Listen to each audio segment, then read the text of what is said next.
ہم ننگے سر گھومنے والی بیٹی کو تو شرمندگی کا سبب سمجھتے ہیں، مگر اس لڑکی کو دیکھنے والے بیٹے کو کچھ نہیں کہتے۔ لحاظ اور اجنبی عورت کی عزت دو ایسی چیزیں ہیں جو دنیا کی کوئی ڈگری ہمیں نہیں سکھا سکتی سوائے گھر کی تربیت کے۔ ہم ایسے معاشرے میں رہتے ہیں جہاں مرد غسل کر کے پاک ہو جاتا ہے، جبکہ عورت اپنی پاک دامنی ثابت کرنے کے لیے پوری زندگی لٹا دیتی ہے۔ عورت ولی نہیں ہوتی، مگر عورت کے بنا ولی بھی نہیں ہوتا۔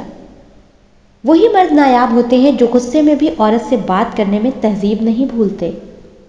عورت شعور پا جائے تو فرعون کے گھر بھی موسیٰ پال سکتی ہے۔ عورت کے چہرے پر تمام رنگ مرد کی وجہ سے آتے ہیں، چاہے وہ خوشی کے ہوں یا غم کی۔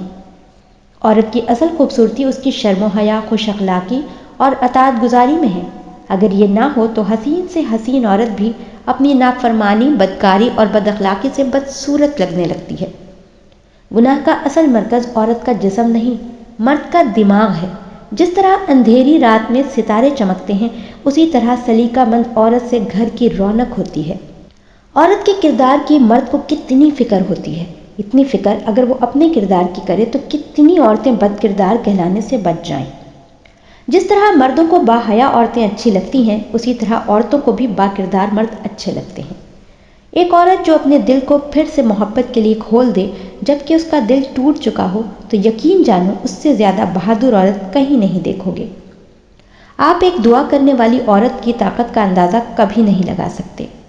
اگر تمہارے پاس عورت کو عزت دینے کے لیے اور کوئی وجہ نہ ہو، ساری دلیلیں ماند پڑ جائیں، تو صرف اتنا سوچ لینا، جس نبی سے محبت کا دم بھرتے ہو، ان کو سب سے پہلے تسلی اور حوصلہ دینے والی ایک عورت ذات ہی تھی۔ سیانے کہتے ہیں اگر بیٹیاں نہیں ہوتیں تو ماں باپ کے جنازے سناٹوں میں اٹھتے۔ ایک بری عورت بے شمار مردوں کو گمراہ کر سکتی ہے، لیکن بے شمار مرد ایک نیک عورت کو گمراہ کبھی نہیں کر سکتے۔ مرد ضد پر آ جائے تو عورت کی زندگی تباہ کر دیتا ہے، لیکن اگر عورت ضد پر آ جائے تو نسلوں کی نسلیں تباہ کر سکتی ہے۔ ایک عورت ذات کا رتبہ ہے کہ اس کے قدموں تلے جنت ہے۔ کوئی اور دلیل چاہیے کیا اس کی پاکیزگی کی؟ شادی ناکام کسی بھی وجہ سے ہو، کامیاب اکثر عورت کی وجہ سے ہوتی ہے۔ عورت کبھی نہیں بتائے گی وہ تمہارے بغیر مر جائے گی، تمہارے سوا کچھ نہیں چاہیے۔ عورت ساری عمر پہلیوں میں ہی بات کرتی آئی ہے۔ دنیا کی کسی بھی کتاب میں عورت کے نام سے کوئی چیپٹر موجود نہیں، لیکن قرآن پاک وہ واحد آسمانی کتاب ہے جس میں عورتوں کے نام النساء کی ایک مکمل سورہ موجود ہے۔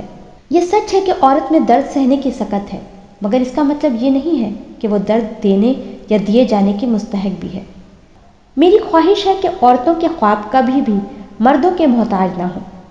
ناک اور پگڑیاں تو اونچی رہ جاتی ہیں بنت حوا کے جذبات کا، مگر جنازہ نکل جاتا ہے۔ انا میں لیے گئے فیصلوں کے بعد سرخ جوڑوں میں دیکھے گئے ہیں جنازے اکثر۔ عورت کو عزت کی نگاہ سے دیکھو، اس کی عزت کو نگاہوں سے نہیں۔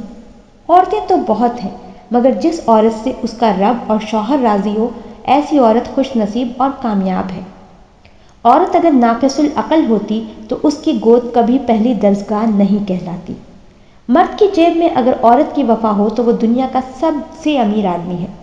اگر عورت نفرت کرنے پر آ جائے تو اگلے کو شرمندہ کر کے چھوڑتی ہے۔ کبھی بھی ایک ایسی عورت کو نہ چھوڑنا جو تمہاری بہت ساری خامیوں کو جانتی ہو اور پھر بھی تم سے پیار کرتی ہو۔ مرد کے لیے عورت بڑی عجیب چیز ہے، مل جائے تو نظر نہیں آتی اور نہ ملے تو اس کے سوا کچھ نظر نہیں آتا۔ عورت کو بس پیار کی زبان سمجھ آتی ہے۔ پیار، محبت، عزت اور نرمی سے بول کر تو دیکھو، وہ اپنا سب کچھ قربان کر دے گی۔ عورت کے روتے روتے مسکرا دینے کے منظر سے بڑھ کر کوئی منظر حسین نہیں۔ عورت کو کم عقل کا طعنہ دینے والے اس کی چند اداؤں پر ہی اپنی عقل کا توازن کھو بیٹھتے ہیں۔ اللہ کو سخت ناپسند ہے اولاد کو گالی دینا، خصوصاً بیٹی کو۔ عورت مقدس ہے، خدا را اس کے تقدس کو پامال مت کرے۔